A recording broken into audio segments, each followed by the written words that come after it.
रामचरितमानस में दो वाटिकाओं का वर्णन आता है। रामचरितमानस में दो वाटिकाएं कही गई है। एक वाटिका है पुष्प वाटिका और दूसरी वाटिका है अशोक वाटिका। बहुत सावधानी से कथा सुनिएगा। आज कथा का छठा दिवस है। कल सुबह 8 बजे से 11 बजे तक कथा होकर विराम हो जाएगी।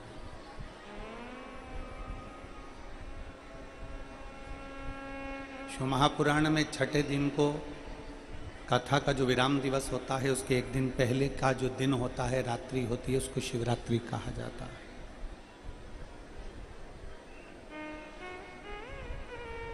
एक पुष्प वाटिका है, एक अशोक वाटिका है। पुष्प वाटिका में भी माता सीता है और अशोक वाटिका में भी माता सीता।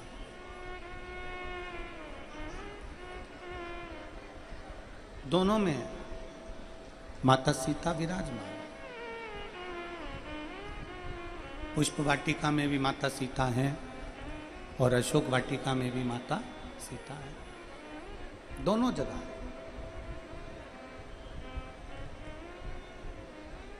अब जरा ध्यान देना, शिव महापुराण की कथा कहती है पुष्प वाटिका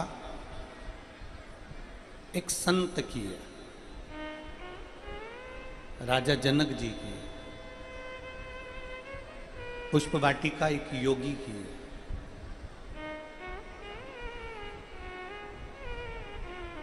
और अशोक वाटिका किसी योगी की, तपस्वी की, साधक की नहीं, रावण जैसे भोगी की है। सीता जी पुष्प वाटिका में भी हैं और सीता जी अशोक वाटिका में भी। माता जानकी जी पुष्प वाटिका में भी विराजमान है और माता जानकी अशोक वाटिका में भी विराजमान। इस चरित्र को तुलसीदास जी ने, वाल्मीकि बाबा ने बड़ा सुंदर वर्णन किया। तुलसीदास जी लिखते हैं, वाल्मीकि बाबा लिखते हैं अपने रामचरितमानस में, रामायण में, कि सीता जी योगी की वाटिका में भी विराजमान है और सीता जी भोगी की वाटिका में भी विराजमान। अर्थात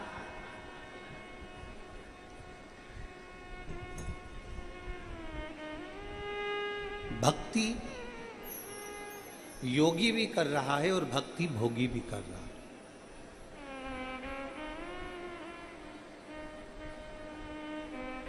भजन योगी भी कर रहा है और भजन भोगी भी कर रहा है।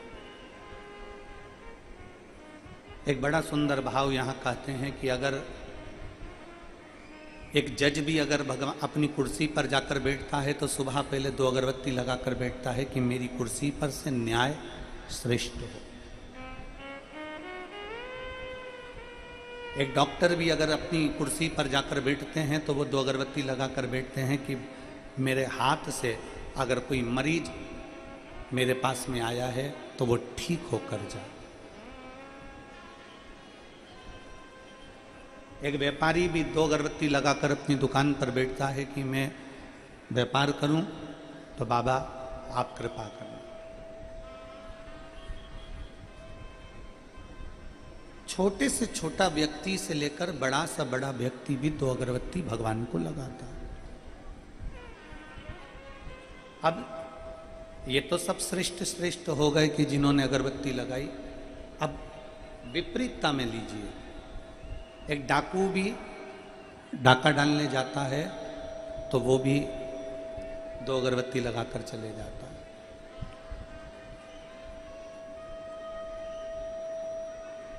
एक चोर भी अगर चोरी करने जा रहा है तो वो 2 अगरबत्ती लगाकर जा रहा है। पीछे आवाज नहीं जा रही है, पीछे लास्ट में।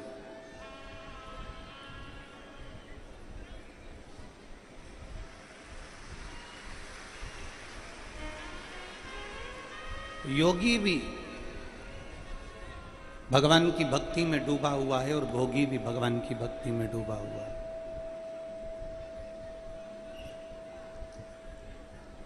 भक्त भी भगवान की भक्ति में डूबा हुआ है और जो पाप कर्म करने वाला है, बेकार कर्म करने वाला है, वो भी भगवान की भक्ति में डूबा हुआ है। दोनों। बस अंतर इतना है कि योगी भगवान की जो भक्ति करता है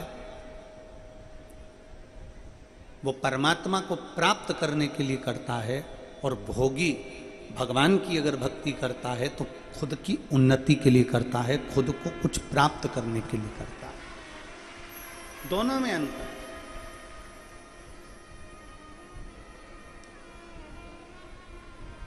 दोनों में अंतर है, और दोनों अंतर शिव महापुराण की कथा कहती है कि भगवान के सम्मुख में जब भी जाना, मेरे बाबा के सम्मुख में जब भी जाना, मेरे शंकर के सामने जब भी जाना, पहला प्रयास करना कि सर्वे भवन्तु सुखी, सब सुखी रहें, सब निरोग रहें। भगवान के पास में जाना तो सबसे पहली प्रार्थना तुम्हारी ये होना चाहिए कि विश्व का कल्याण। ये नहीं कि हमने मुख से चिल्ला दिया कि विश्व का कल्याण, और कल्याण की बारी आए तो सबसे पहले हमारा कल्याण, ऐसा नहीं।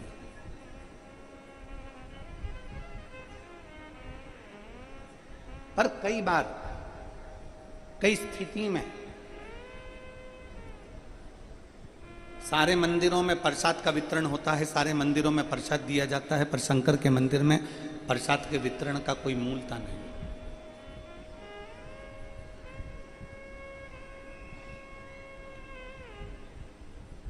क्योंकि प्रसाद देने वाला अगर खड़ा होगा, प्रसाद बांटने वाला अगर कहीं पर होगा, तो वो ये प्रसाद बांटते समय उसके स्मरण में आ जाएगा कि ये मेरा अपना है तो उसको ज़्यादा दे देगा, कोई पराया है तो उसको कम दे देगा। और सबके यहाँ ऊंचा नीचा चल सकता है। सारे देवताओं के पास में ऊंचा नीचा चल सकता है, पर महादेव के पास में शंकर भगवान को तो दक्ष प्रजापति ने श्राप दिया था, शिव मैं तुझे श्राप देता हूं कि तू शमशान में निवास करेगा। शमशान का मतलब है जहां पर अमीर भी जाएगा तो बांबू पर जाएगा, गरीब भी जाएगा तो बांबू पर जाएगा, अमीर भी जाएगा तो बांस पर जाएगा, गरीब भी जाएगा तो बांस पर जाएगा, अमीर भी जाएगा तो घास पर जाएगा, गरीब भी जाएगा तो घास पर जाएगा, अमीर भी जाएगा तो सफ़ेद कपड़े में जाएगा, गरीब भी जाएगा तो सफ़ेद कपड़े में जाएगा। जहाँ जाकर सबकी शान सम हो जाती है उसका नाम शमशान है, जहाँ शिव का निवास।